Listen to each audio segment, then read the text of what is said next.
Hey, yo, do you know most people, they say you had the best depiction of Michael Jackson out of anybody? You know that, yo? You know what, man? Mm, Throughout the mm. years, I've received a lot of compliments regarding my performance, with portraying Michael Jackson in Jackson's American Dream. Um, I'm honored whenever people, approach me on the street and they compliment me for the work that I did, as well as the rest of the cast and the crew. Um, Man, because we put in a lot of hours, man, a lot of hours of rehearsal, a lot of hours on set. Um, it was definitely a real gig, man, and portraying an iconic figure or performer like Michael Jackson, and how he was during that time, how big he was during that time.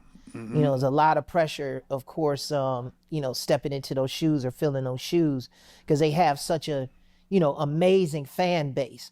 But, the Jackson family fan base, in particular, Michael Jackson's fan base, it's like they're no joke. So, I already knew coming into that they were going to be very analytical when it came down to Yeah. his portrayal. But thankfully, I was able to pull it off by the grace of God. It was just a lot of rehearsal, a lot of preparation, a lot of great people around me, that helped me step up to the plate. One, including my mother, our choreographer, God rest his soul, Michael Peters, who was also Michael's choreographer Oh, Michael Peters passed.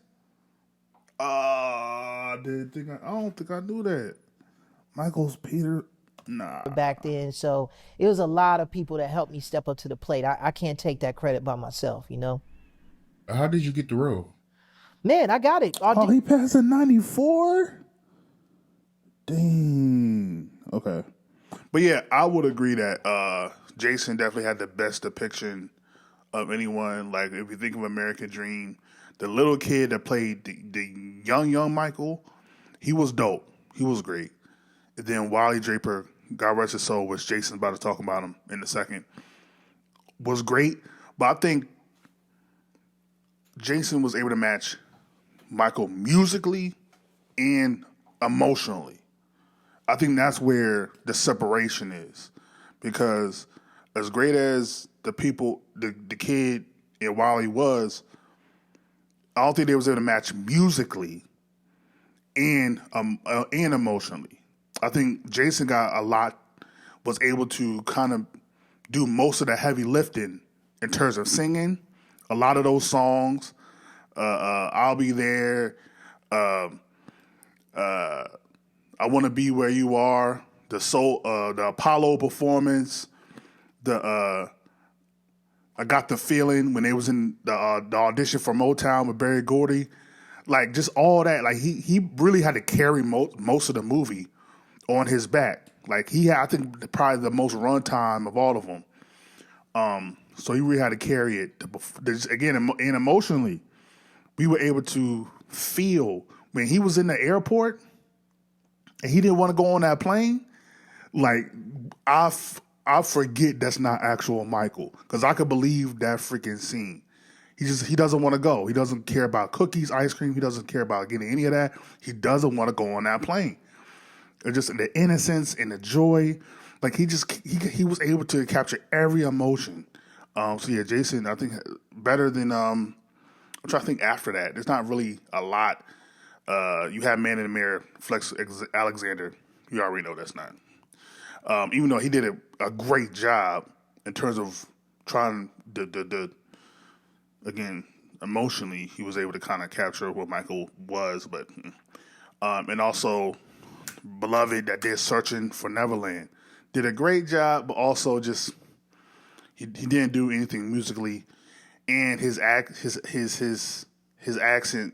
kind of like but yeah, I think Jason definitely did the best job. here in Chicago. Yeah, originally I heard about them casting for the Jackson's American Dream when I was working in a recording studio that my cousin Laney Stewart and my mother owned at the time in Evanston, Illinois. And I was maybe about 11 or 12. Um, the Jacksons, the miniseries in itself was kind of still in pre-production. They were still like trying to get big name attachments like Angela Bassett and Lawrence Hilton Jacobs and Billy D. Williams. And so they were, building up the cast to um, I guess, make the film really, really attractive, to viewers when you have big names like that. And so by the time they started casting for Michael number 2, which was technically my role in there because it was 3 Michaels, so I was Michael Yeah. number 2. And by the time they started casting for that, it was like an international casting call, man. They were auditioning kids all over the United States. And then in some cases, across the pond. I think even Wade Robeson, he had auditioned for it. He's originally from Australia. There were kids, from Europe. I'm sure kids from Asia, but it was That's funny. it was a pretty big deal, the auditioning process for that. I heard that Michael Jackson, he actually chose you, right? Yeah, Michael had to personally pick the actors who portrayed him in a miniseries. So I was honored. I went through the whole process of, I guess advancing past kids from the international to the national auditions to finally, there were a group of kids that were like flown out to Los Angeles, kids from Chicago, kids from New York, whoever else that, that they were interested in taking a look at. So we were all flown to Los Angeles to audition in front of the Jackson family, the ABC network, who were the people who were, who were broadcasting the miniseries at the time. And then Michael he wasn't on tour yet in Europe, but he was rehearsing in Europe, preparing for the Dangerous tour. So he wasn't actually present during the audition process, but once we went through kind of like that semifinal round of audition in front of his family and the producers and the casting director and the director, then the last 3 finalists, if you will, their tapes were flown out to Michael. And then from there, he had to make the decision, ultimately who he wanted to portray him in the film. So I, again, by the grace of God, man, I guess he saw something in me that he just saw, where I guess he felt that I could step up to the plate and do him justice, as far as portraying him. And so he gave me that opportunity, and it changed my life, man. And I can't thank, whenever I get the opportunity in an interview, I always take the time to thank Michael, for giving me that opportunity. Just a kid from Chicago, man, that he just selected out of all of these amazingly talented kids who had already auditioned. And shout out to the Jackson family, from Jermaine Jackson to Mr. and Mrs. Jackson. The whole family was really involved in the casting process. So I appreciate them as well for believing in me and giving me that opportunity. And shout out to Suzanne DePass as well, who was the executive producer of that miniseries at the time, but who was also my manager at that time as well. What? So she put a lot of faith in me. Oh yeah, it was over. Oh yeah, that was okay. All right. Yeah, it was over. Yeah, it was over. Like, you had Suzanne on your side. Like, she literally was the manager for Michael and the Jacksons. Okay, yeah. So it was over. They didn't have a stand. They didn't have a chance. Me a shot too. So shout out to Suzanne DePass for sure. Yeah, which we don't talk about enough. I'll be watching so many things and reacting to so many things. I can't remember. Did I react to Suzanne? She was in some type of video I did. I think I'll try to remember. But anyway, yeah, like, she's such an important role. She's the Vanessa Williams role in the movie American Dream. I want a slow yes instead of a fast no.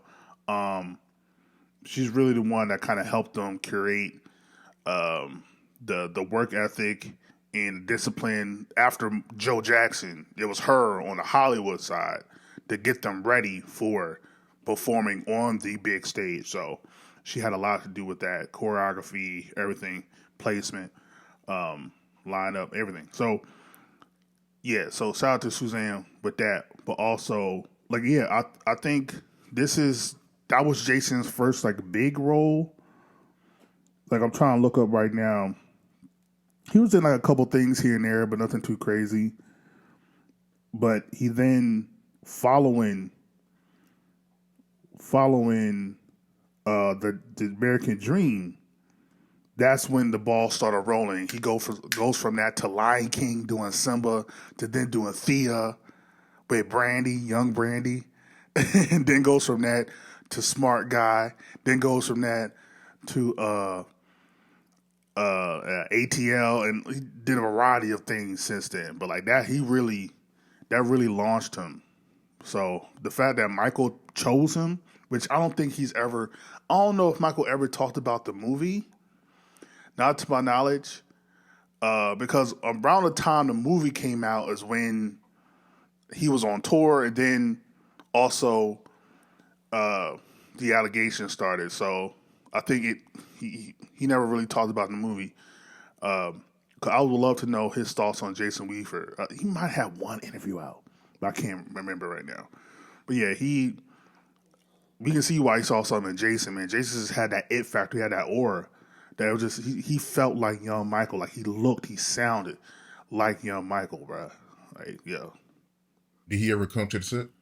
He came to set one time, but it was like really, really brief. And, those of us who got the opportunity to meet him briefly, we did. And it was cool. I mean, it was just one of those experiences where I was kind of like in and out because we were on a lunch break.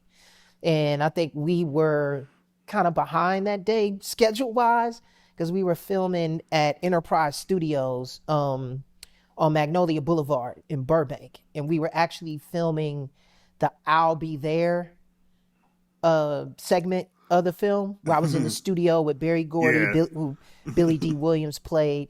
And so we had a lot of star power on the set that day and a lot going on. Yeah.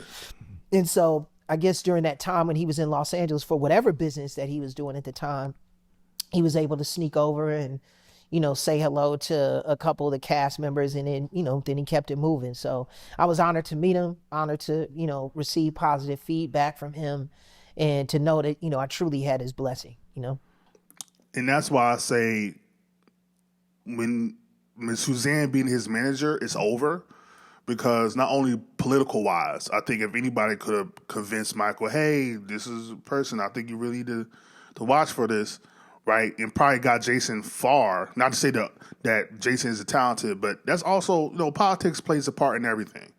So that probably she might have she's executive producer. She probably had, a lot to do with the political pull of, hey, I think Jason got something here. But also, what I find very fascinating is with biopics like this, Jason doesn't have Michael to coach him. So he literally has to rely on the producers, probably Suzanne, to coach him how to play Michael, right? Usually, like Ray, when Jamie Foxx did Ray Charles was there almost the whole entire time, right? We have biopics like that.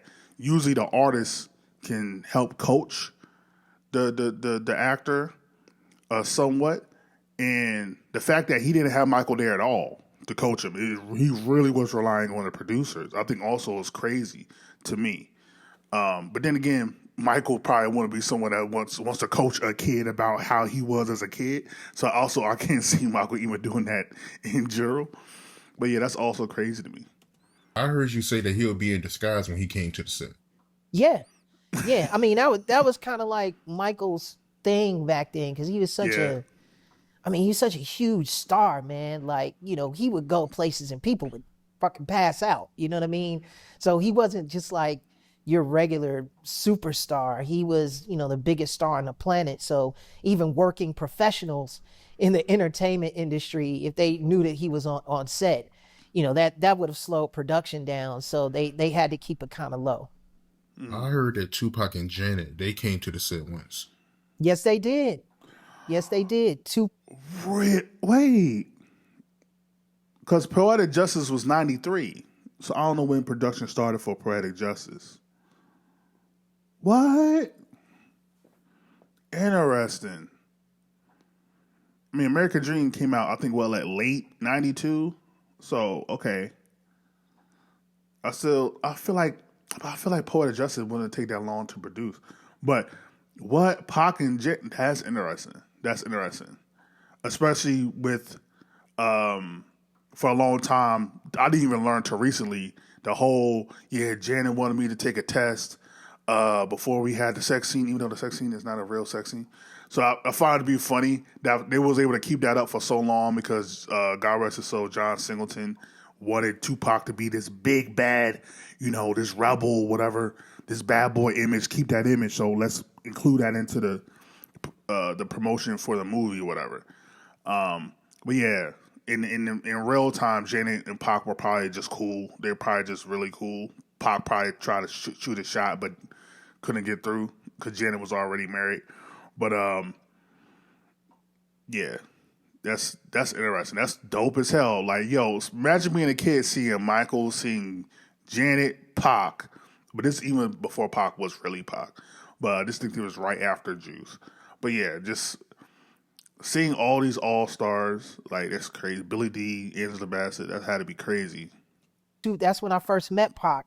I had the pleasure of meeting him twice during the time when he was still here with us. But yeah, him and Janet came down to that same set. That was during the time when they were filming Poetic Justice. And I guess Janet maybe just wanted to come through and check out production, but she brought Pac with her. And I was a huge Pac fan. Like, man, Tupacalypse Now was one of my favorite albums, back then. So to meet him, and he was hella cool. This is before he became like Tupac. So his persona was just, very humble, very cool. Talked to everybody, that he ran into on set.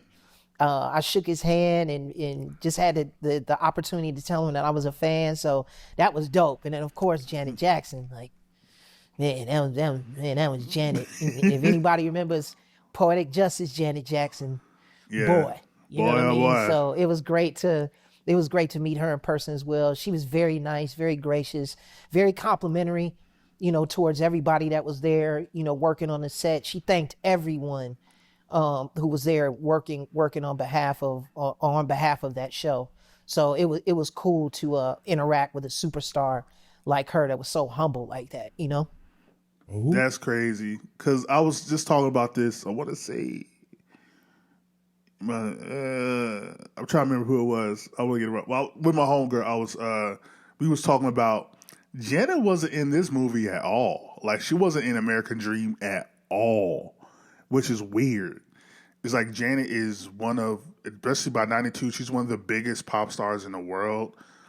And she wasn't mentioned literally at all, outside of her like jumping on the bed with Randy when they went to Beverly Hills when they got the new house. Outside of that, like, they didn't talk about her career at all. Like, it was all about the Jackson 5 and Michael, and that's it. We're not talking about anyone else. And Jermaine when he went solo, but we didn't even get into that for real. I'm just shocked that he didn't, especially listening to old interviews where Janet would actually be the interpreter, even though he didn't need one. She would be like the voice for Michael for interviews because Michael had such high anxiety back in like the mid to late 70s, early 80s. So Janet would be the mouthpiece for Michael during interviews a lot of times. So the fact that they had a really close connection and we didn't see that at all, like, I find it to be interesting. But, it was a 5-hour movie. It was a 5-part episode. So maybe they didn't have time. But I feel like Janet, they could have did something with Janet. A little 10-minute thing where she started her career, doing Good Times. I think they might have referenced that, maybe. Good Times, Different Strokes. It could have, but who knows? Some of the other celebrities that came to the set that you remember. Yeah,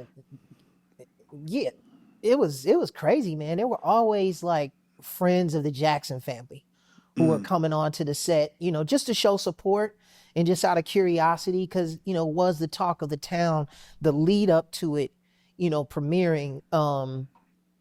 Everybody was anticipating that miniseries coming out, and mind you, this was prior to social media. Yep. The internet, all of that. So when you had that buzz going on in Hollywood, people were kind of clamoring to get a glimpse as to what exactly we were doing over there. So that was dope. Elton John had stopped by, Sir Elton John. That's kind of how I was able to transition into working on The Lion King. Wow. The Jackson family was always there, of course, because Jermaine and his wife at the time, Margaret Maldonado, they were always on set. Tito, God rest his soul. I think his sons may have come on set maybe once or twice. 3T, if anybody remembers that group. Of course, Jermaine Jackson Jr. was actually in the film portraying his father. Yeah. Who else would come on this set? I mean, that whole experience, I'll be honest with you, was just like such a blur, because there really wasn't any time to focus on who was around. I really had my blinders on. I was really focused on the job, and I was focused on, executing. So even if there were an abundance of celebrities that were coming through, I was completely unaware. The guy that played the grown Michael Jackson that passed away soon after the movie came out. You have any insight on what happened to him? Oh, Wylie Draper. Wylie Draper. Yeah. Wylie was, man, that was my guy, man. Wylie, originally from Atlanta. Wylie was actually one of the cast members who helped me the most, as far as really locking down Michael's persona and his whole his whole persona, even on stage. Wylie and I would work together a lot, even after rehearsal, because that was one of the things that Michael Peters, God rest his soul as well, that he always challenged us with. He would always say in rehearsals, like, now I hope y'all know that everybody around the world is going to be watching y'all. So, you better rehearse here and you better get it in.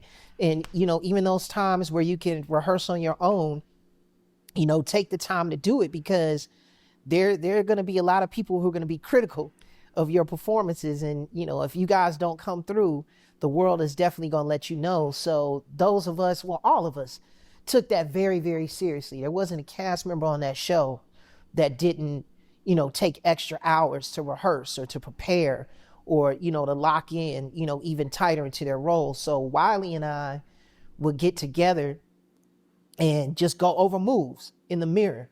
And he'd give me suggestions. And because he was really like on point when it came to Michael. I think prior to him being cast in the miniseries, he was a performer on cruise ships as a Michael impersonator.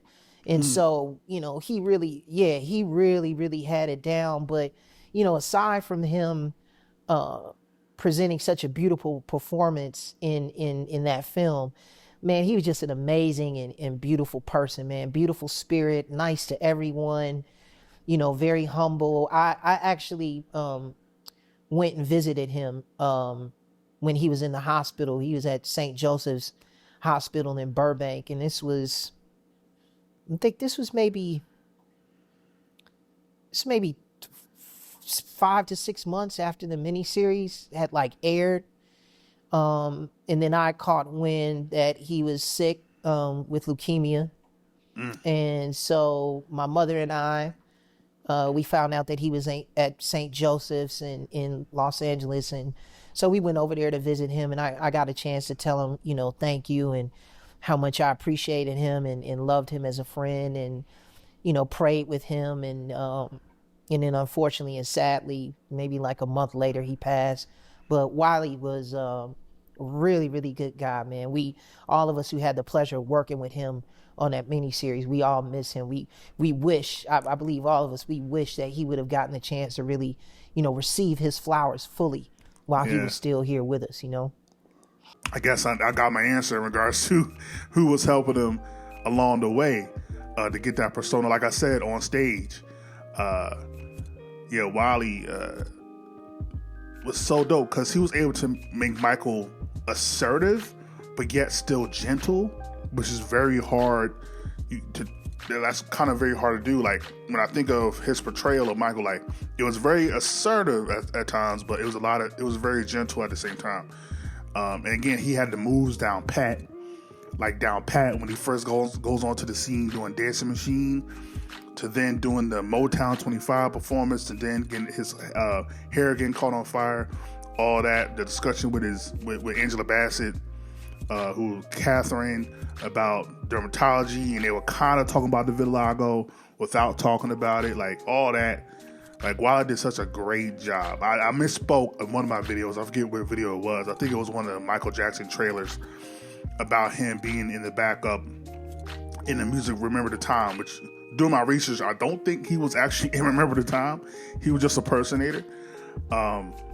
So yeah, my bad on that. But yeah, Wylie had that, man. I wish he could have really got his flowers, like Jason said, and see where he could have went. Like, you see what happened with Jason Weaver. I would be intrigued to see where he could have went after doing a big role like this. I don't know where you go after this, but I can only imagine a lot of agents were calling him up, trying to get him to do projects after that. So yeah, it's very unfortunate, but at least he was blessed enough to continue the whole thing out.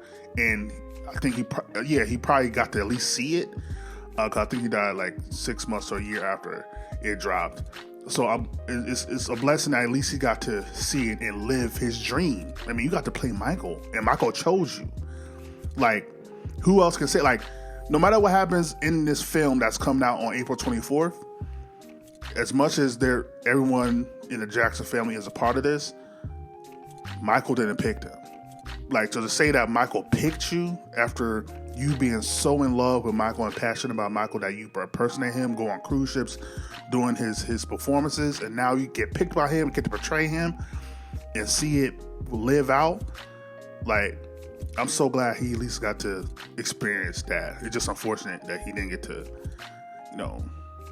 live longer, but, life happens. What can you do? But yeah, Jason, I think for sure portrayed Michael the best out of anyone in all the movies that have been out. Do you agree with that? Let me know. What's your favorite scene from American Dream? I think I'm probably going to do a video on that, like top 5, probably top 10 scenes from American Dream. I'm probably going to work on a video like that. Like, we got a lot of work to do in these next 2 months. A lot of work and videos to do. So let me know. Again, what's your favorite moment from American Dream, the Jackson story? Let me know. Like, comment, subscribe, share all the things. Or the things ain't gonna go home. Do gotta get a step in. Peace.